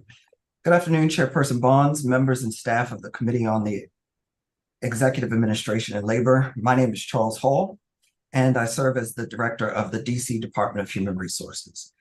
First, let me thank you for the opportunity to testify in support of B25-0610, Retired Firefighter and Police Officer Redeployment Amendment Act of 2023. According to the Society for Human Resources Management, a leader in human resources best practices, many retirement-eligible employees left the workforce during the COVID-19 pandemic. However, according to a survey, over 68% of those who retired during the pandemic stated they would return to work, and many are indeed returning today. SHRM also noted that according to the U.S. Department of Labor, the number of people 65 or older seeking employment increased by 155% in the last 20 years. At the same time, many employers are facing talent shortages, and the U.S. Department of Commerce notes that there are approximately 1.9 million fewer workers in the labor market than there were in February 2020. Based on a February 2023 survey from the National Association of State 911 Administrators and the International Academies of Emergency Dispatch, the average vacancy rate in 911 centers across the country was 25%. In July 2023, the National Emergency Number Association released survey results, which found that 82% of staffing centers reported being understaffed and struggling with hiring and retention. Around 38% of respondents indicated they felt ill-prepared to deal with an active shooter situation, and 18% were uncomfortable managing civil disturbances or bias-related events. Informed with data such as this, employers must implement creative hiring practices to remain competitive in a tight labor market. And I believe this bill is one such creative tool. Bill 25-0610 would allow retired police officers and firefighters to return to district service as full-time or part-time 911 operators at the Office of Unified Communications, OUC, without having their district-provided pension offset. This bill follows in the footsteps of previous legislation allowing retired MPD officers to serve as temporary full-time or part-time police officers, employees at the Department of Forensic Sciences, or security personnel with the District of Columbia Public Schools. The previous bills have facilitated the return of a number of retired police officers to serve in critical roles and serve as mentors to the next generation of law enforcement professionals. Bill 25-0610 also creates an additional unique talent pipeline for OUC to pull from, as retired police officers and firefighters have a unique skill set that can be very useful as 911 operators. Retired police officers and firefighters are familiar with the law enforcement terminology, district geography, unique aspects of the district's landscape, and emergency response processes. This population is also trained to respond quickly and efficiently in high-pressure situations and understands how to manage their stress to avoid burnout. Indeed, there is a great benefit to having individuals assist the very positions they once occupied and serve in dispatcher roles. As the district government implements talent acquisition best practices to remain a choice employer, we appreciate that this bill creates another pipeline for us to be able to hire the best and brightest. I want to thank you, Chairperson Bonds, for the opportunity to provide testimony on this legislation. I'm available to respond to any questions you might have. Thank you very much for your testimony. I have just a very few questions, but I just wanted to point out your perspective that this is an opportunity to take advantage of the unique talent pipeline that first responders in particular offer as it relates to unified communications needs. I'll ask of you if you've given any thought to this scenario, which was really made clear in testimony from a public witness representing the firefighters union. And that is, do you foresee these retirees, because of their skill set, in any way through operations sort of changing the manifold or the systems that Unified Communications currently uses in the manner in which they deploy personnel through their answering of calls for service? Yes. So I think that's probably a question best posed to the director of OUC, but I would assume that there are some similarities and knowledge about the systems that OUC uses as they're transmitting this information to police officers and firefighters. So I don't think that if you're speaking about a learning curve or any operational needs or training that might have to happen, I doubt that the learning curve would be as high for these persons as it might be for other persons. All right. Can you help me understand how long do retired officers typically serve? Do you have data in the Department of Human Resources that would help us understand, for instance, those that were rehired to work with the forensics department, those that are rehired to work with public schools to provide safety in public schools? So I don't have information here at DCHR. That is something that I think that forensic sciences or DCPS would be best served to respond to. That is something that if you'd like me to, I could reach out to them and see if I could gather that information, but they would have that information on hand. I think it would be very helpful to understand what we are saying through this this bill 610 is that this is a vital resource that retirees can provide, and we would want it to be pretty much ongoing. And so I'm just trying to determine whether or not what is the bandwidth, the staying power of these individuals. So if we could get any information that would help us to understand that, it would be very helpful. Yes, ma'am. I will reach out to them. In fact, how many retired MPD firefighters have been rehired? So what I do have some information from MPD on retirees that are active today. In MPD, DCPS, and DFS, and that number is 215. 215? Yes, ma'am. And there you say active today. That's correct. So do you have a sense of within that subset, how many were actually hired?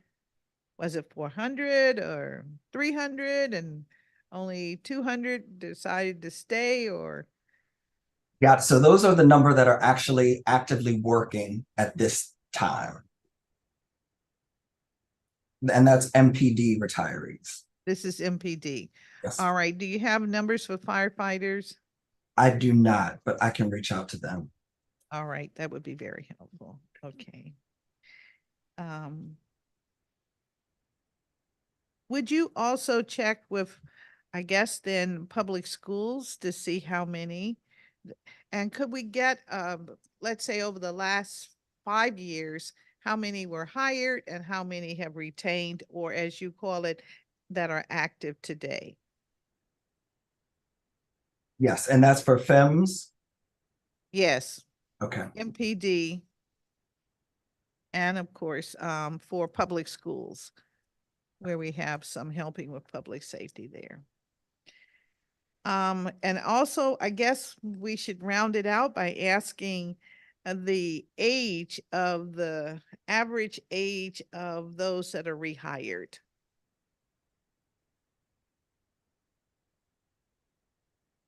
Yes, I can see if that's information that's collected. It might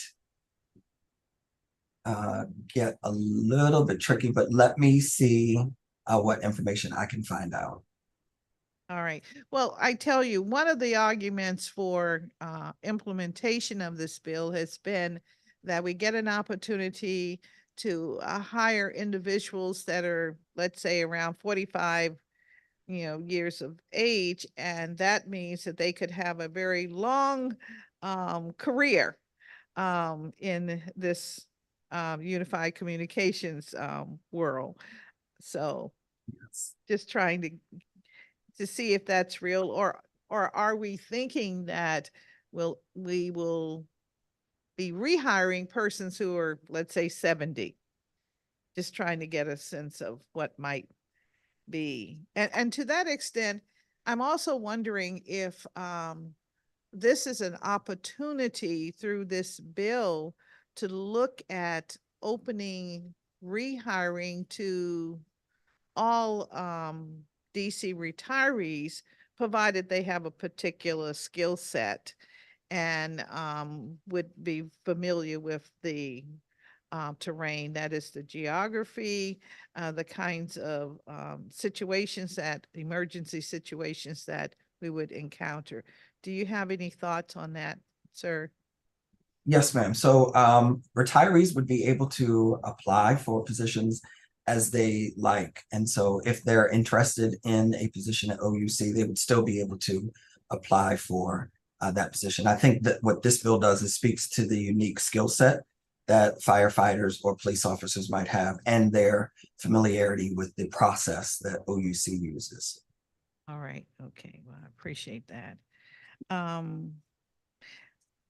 In your breadth of um, comprehensive understanding of the workforce throughout the district government, are there other particular personnel that come to mind that would have an understanding of the geography of the city, perhaps have been in situations where they have to intervene in emergency crisis kind of environments, um, that kind of would have some kind of understanding of the work, the critical work that the the Unified Communications Office is saddled with. Yes, ma'am. So to your point, there could be persons who have lived in the district for their entire life and have worked here as well, and might have skills sets that would enable them to utilize, experience with de-escalation or emergency response. Social workers or persons who work with the Department of Behavioral Health, or persons who work in hospitals. So those persons might be able to fill these positions as well. Again, I think there would be some learning that they would have to do as it relates to the system that's used at OUC, especially for a dispatcher. So I do believe that it's not limited, but there would be an additional learning curve that could be present with persons who might have that experience. All right. I just want to follow up quickly on a comment that Mr. Hoagland from the firefighters made. And his point was that the peculiarity of the firefighters participating as rehires in these jobs also gives them an opportunity to exercise judgment as to whether or not a situation requires certain type of equipment. And I wondered if you have some thoughts about that, and thoughts about it from the standpoint of how does that affect, or if that could create some chaos in how Unified Communications is dispatching resources. Just wondered, I don't know a lot about the so-called board. I've actually been there in the office and sat as a partner in dispatching services, but I'm not sure just what that would mean if I am a former retired firefighter and I know all about Northeast, and therefore I can, say, you go here, station 12 and station 14, you go there, and whether or not I'm going to create a collision of some sort or the other. But I just wondered if you have had some thoughts about that or conversations about that. I have not, and similar to you, I don't know very much about the board, and definitely would yield to the expertise of those who do all of us a great service by serving as firefighters. I'm sure that they would know much better than I would about how to approach those types of moments and situations. All right. All right. Well, I thank you very much. How many vacancies do we have in the Office of Unified Communications that are part of the 911 call center? Because I know that the 311 is also located there. Yes, ma'am. I don't have those numbers before me. I can that's something definitely that OUC would be able to provide, but again, we can reach out and collect those numbers. Are you interested in the 911 vacancies only, or both 911 and the 911 are most problematic? I have before me written testimony from the Office of Unified Communications, and I just thought you might have it on the tip of your tongue, but I will ask specifically for that information. It does not, her testimony,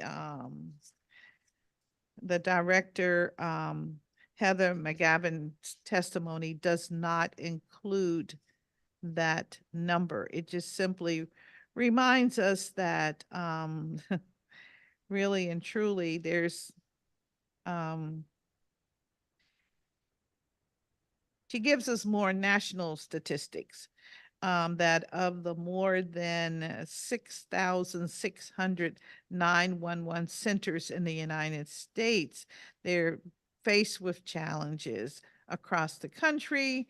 And it brought to mind that the current state of the industry is 82% of the centers report being understaffed and struggling with hiring and retention. And respondents cite stress, low pay as top obstacles to attracting and keeping staff. And so we will be addressing some of this because we're talking about former employees that are familiar with stress and probably have ways to manage that. And also the low pay, well, we're addressing that because the pensions will continue, it is my understanding, and they will also be allowed to get a full pay for either part-time or full-time employment. Am I correct on that? Yes. All right. All right. Well, I thank you. I thank you very much. We have your written testimony and would appreciate getting information regarding the how the retirees react, or what are the statistics on our retirees, if we can get that. Yes. Let me ask you,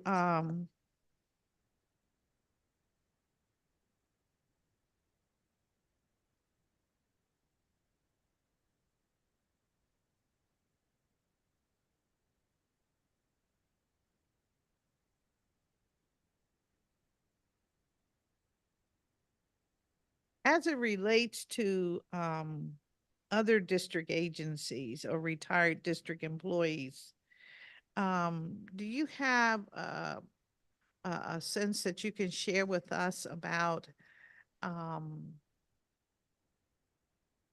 what might be complications as it relates to retired persons continuing their annuity or their benefits while they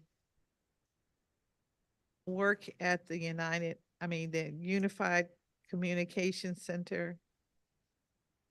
Let me make sure I have the question correct. Do I have any information on challenges or any barriers that might exist for persons who are retired as it relates to their retirement?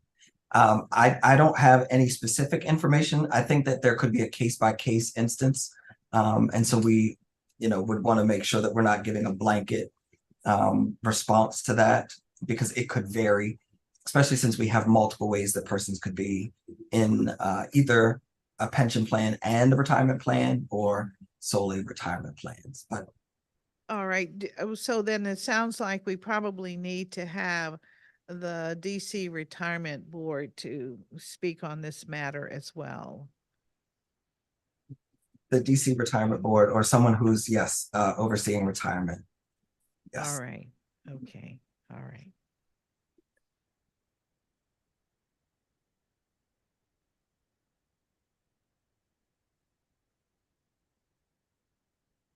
A question I want to pose to you also is, how would this law impact hiring,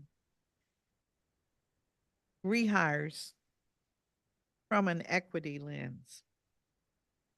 We're very concerned in making sure that the racial equity lens is a part of what we do as we move forward with our government, and trying to undo or do better as it relates to all of our populations, particularly our citizens who are considered more downtrodden, and those that frankly our Black and to some degree our brown members of our community? Yes, excellent question. So I think that one of the things that I have seen and have the opportunity to participate in is the district government's commitment to ensuring that there is an equity lens applied to a variety of aspects of the way that we approach the work and the service that we do here in DC government. So that would be a continuation of what should be occurring in that agency and in all agencies across the district government. I appreciate that response, but I hope that we can get from you some statistical information, data that would tell us a little bit about the current equity, as we might want to call it, within the this office of Unified Communications, and what would the new mix look like? How's this new mix of employees? What effects this new mix of employees would have on it? And at the same time, it would be very important to know how the work of this agency does address the issue of equity throughout our community in providing better services and services to all in all corners of our city, quickly, efficiently, and effectively. So a couple of things, and I appreciate that question. A couple of things to keep in mind, that demographic information is self-reported. So it would have to be someone actually sharing that information with us. And we'd be able to collect data off of that for persons who are currently working in OUC. And keeping in mind that we wouldn't be able to collect that information from persons who might eventually work in OUC based on what the bill permits until they've actually applied and then been offered a job. And then keeping in mind that it's also self-reported. So there are a couple of factors there that would really be the determinant of how we would have data available to us, and then how we would be able to report that data as well. All right. Well, I thank you very much for appearing before the committee today and helping us to understand the importance of this piece of legislation, and hopefully get it approved by my colleagues so that we actually can get on with a service need that is truly outstanding today. So thank you very, very much. Let's see if I have. Okay. All right. Getting assurance from my team here that we have saturated the airwaves with discussion today. So I want to thank everyone who participated in today's public hearing for their contributions regarding these bills. At this time, we will continue the portion of the hearing related to Bill 610, which we are discussing now with Director Charles, Reverend Charles Hall, Director of the Department of Human Resources, the Retired Firefighter and Police Officer Redeployment Act of 2023 to a date in early March, because we want to hear from the DC Retirement Board. We want to make sure that we have their testimony on the record. And so we are recessing today's hearing. The committee's next meeting will be on Wednesday, January 17th, 2024 at 2 p.m. It will be a confirmation roundtable on the renomination of James C. Boggs to the Board of Elections. With that, This hearing is now recessed. The hearing on Bill 25-610 is recessed. The hearing on Bill 25-0475 has concluded. Again, all testimony, written testimony should be submitted to the committee and through the portal that's provided at the council by January 2024 at 5 p.m. is our deadline. And with that said, we are recessing again. Thank you very much, and closing one hearing and recessing the other. And thank you very much to all of our witnesses and to those of you who have looked in with us today.